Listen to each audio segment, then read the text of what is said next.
उपराष्ट्रपति जगदीप धनखड़ जितने गाजे बाजे के साथ आए थे, उतनी खामोशी से उनकी विदाई हो गई। न कोई समारोह हुआ, न कोई भाषण हुए। जब वो उपराष्ट्रपति बने थे तो बहुत तारीफ हुई थी।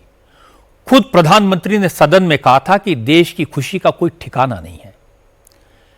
लेकिन कहीं यह सन्नाटा आने वाले तूफान का संकेत तो नहीं?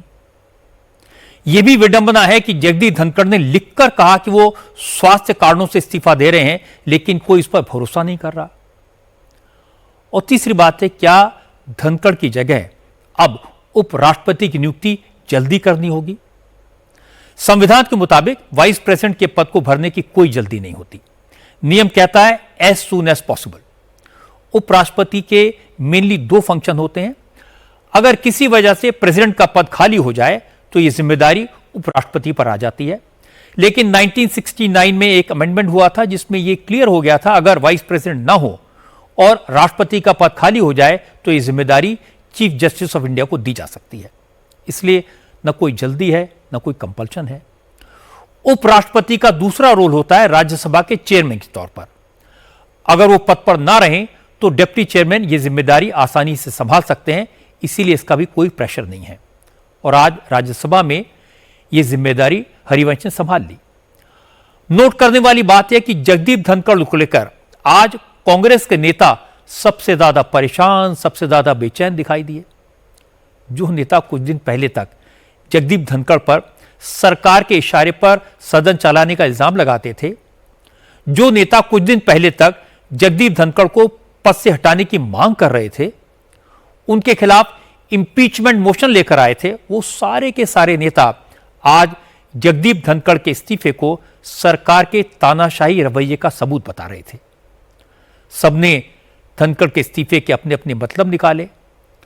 जयराम रमेश ने एक के बाद एक ट्वीट करके आरोप लगाया कि सरकार के मंत्री, राज्यसभा के नेता जेपी नड्डा ने, संसदीय कार्य मंत्री किरेन रिजिजू ने जगदीप धनखड़ का अपमान किया, उनकी इंसल्ट की।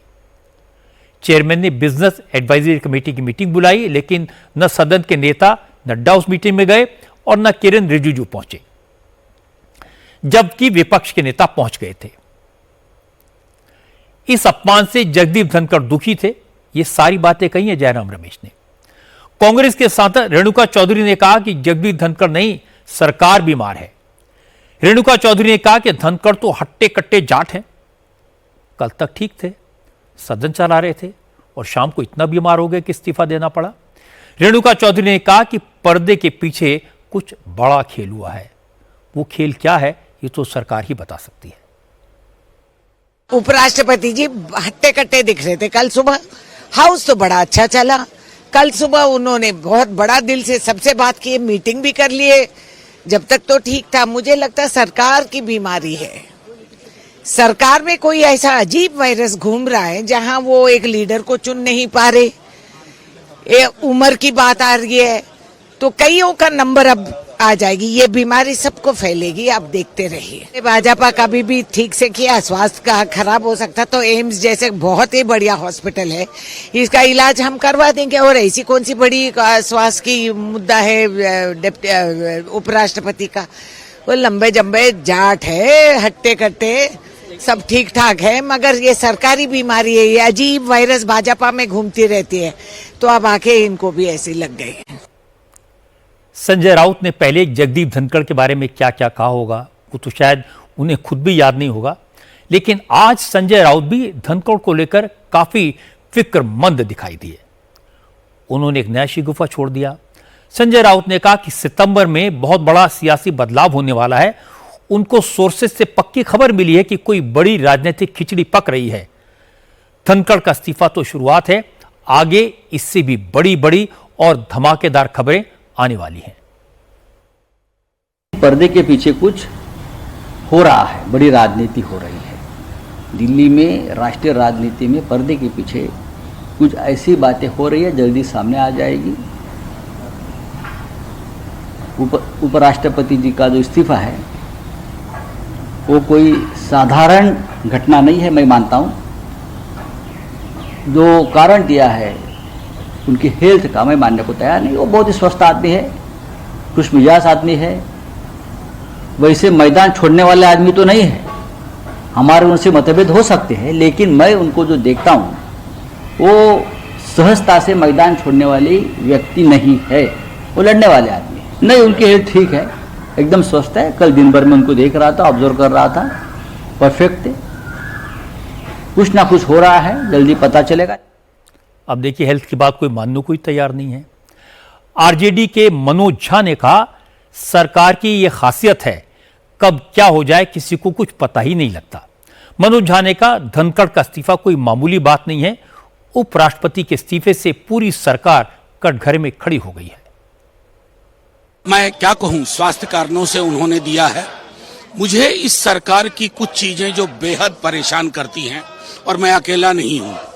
ओपेसिटी इनका हॉलमार्क हो गया है, गैर पारदर्शिता। कोई निर्णय क्यों होता है, क्यों कोई व्यक्ति बीच अपने कार्यकाल में इस्तीफा दे देते हैं, ये पूरी सरकार पर प्रश्न है।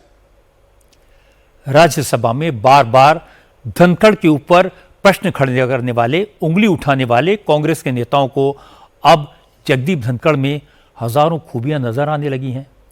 प्रमोद तिवारी ने कहा कि धनखड़ इस देश के किसानों की आवाज है, उनको संविधान की बहुत अच्छी समझ है। जिस तरह से उन्होंने इस्तीफा दिया, उससे सरकार पर एक और दाग लग गया। वो संसदीय ज्ञान के धनी थे और कृषक आंदोलन और किसानों की आवाज उठाने वाले थे। ये संसदीय इतिहास का काला दिन है जब एक उपराष्ट्रपति जी अपना कार्यकाल पूरा नहीं कर पा रहे हैं। 5 साल का जब कार्यकाल उनका चुना गया था, उस समय सभी को मालूम था, उनकी आयु मालूम थी, सब कुछ मालूम था, तो ये कारण सिर्फ गैस हो सकता है। कांग्रेस के एक और सांसद अखिलेश प्रसाद सिंह ने तो सरकार को सुझाव दे दिया कि वो जगदीप धनखड़ को फिर से वाइस प्रेसिडेंट बनाएं, क्योंकि उनके जैसा प्रतिभावान शख्स तो मिलना मुश्किल है। मैं 5:30 बजे मिला था चेयरमैन साहब से और यूजुअल अच्छे मूड में थे। उनकी चिंता केवल यही रहती थी कि किसी तरह से डिबेट हो और हाउस अच्छे से चले। इसके अलावा ज्यादा कुछ मुझे लगा नहीं। और जस्टिस वर्मा पर भी वो मेरे सामने ही, जब हम और जयराम जी, प्रमोद तिवारी जी बैठे थे उनके चैम्बर में, तो सेक्रेटरी जनरल को बुला के वो पूछ रहे थे कि पता करिए लोकसभा में आया है कि नहीं आया है। तो पूरी प्रक्रिया की उनको जानकारी है, कोई ऐसा नहीं है कि नहीं जानते हैं, वो सब कानून के अच्छे ज्ञाता हैं।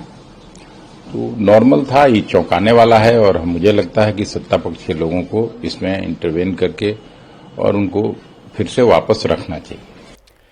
लेकिन बीजेपी और सरकार ने इस मामले पर पूरी तरह चुप्पी साध ली है। हालांकि विपक्ष के ज्यादातर नेताओं ने राज्यसभा में सदन के नेता जेपी नड्डा पर उंगली उठाई, इसलिए नड्डा ने सफाई जरूर दी। नड्डा ने कहा कि वो और किरेन रिजिजू पार्लियामेंट के दूसरे इंपॉर्टेंट काम में बिजी थे, इसलिए मीटिंग में नहीं पहुंच पाए और इसकी जानकारी उन्होंने चेयरमैन के ऑफिस को पहले से दे दी थी। नड्डा ने कहा वो जगदीप धनखड़ का बहुत सम्मान करते हैं और उनके इंसल्ट की तो बात वो सोच भी नहीं सकते। नड्डा ने जवाब दे दिया, लेकिन अब तक जो संकेत मिले उससे यही लगता है कि कल शाम 3 बजे के बाद अचानक कुछ डेवलपमेंट्स हुए, जिससे ऐसा लगा कि जगदीप धनखड़ सरकार के साथ कॉन्फ्रंटेशन के मूड में आ गए हैं और इसका ट्रिगर पॉइंट बना जस्टिस यशवंत वर्मा के खिलाफ इंपीचमेंट मोशन। सरकार चाहती थी कि यशवंत वर्मा को हटाने का मोशन लोकसभा में लाया जाए, लोकसभा के स्पीकर की निगरानी में कमेटी बने जो पूरे मामले की जांच करे और लोकसभा से ही इंपीचमेंट का प्रोसेस शुरू हो।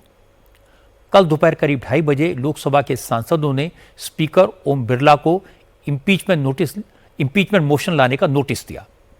इस नोटिस में सत्ता पक्ष और विपक्ष के 152 सांसदों के सिग्नेचर थे। जिन सांसदों ने इस नोटिस में साइन किए उनमें राहुल गांधी भी थे। लोकसभा में सरकार और विपक्ष के बीच इस मुद्दे पर पूरी सहमति बन चुकी थी। स्पीकर के पास नोटिस पहुंच चुका था, लेकिन करीब 1.5 घंटे के बाद अचानक जगदीप धनखड़ ने राज्यसभा में ऐलान किया कि उन्हें जस्टिस वर्मा के खिलाफ इंपीचमेंट मोशन लाने का नोटिस मिला है, जिसमें 50 से ज्यादा सांसदों के सिग्नेचर हैं। वो इस नोटिस को एक्सेप्ट कर रहे हैं। 4:07 पर जगदीप धनखड़ ने जब सदन में यह ऐलान किया तो सत्ता पक्ष के लोग हक्के बक्के रह गए। किसी को कुछ समझ नहीं आया, किसी को कुछ पता नहीं था। उस वक्त जेपी नड्डा हाउस में नहीं थे, अमित शाह या पार्लियामेंट अफेयर्स मिनिस्टर भी मौजूद नहीं थे। सदन में कानून मंत्री अर्जुन राम मेघवाल और जी किशन रेड्डी थे। वो एक दूसरे का चेहरा ताकने लगे कि ये हो क्या रहा है। I need to inform you that I have received notice of motion under Article 217, 1B, read with Article 218 and Article 124, Sub-Article 4 of the Constitution of India, along with Section 31B of the Judges Enquiry Act 1968, to constitute a statutory committee for removal of Justice Yashwant Verma, Judge of the High Court of Judicature at Rajasthan, at Allahabad.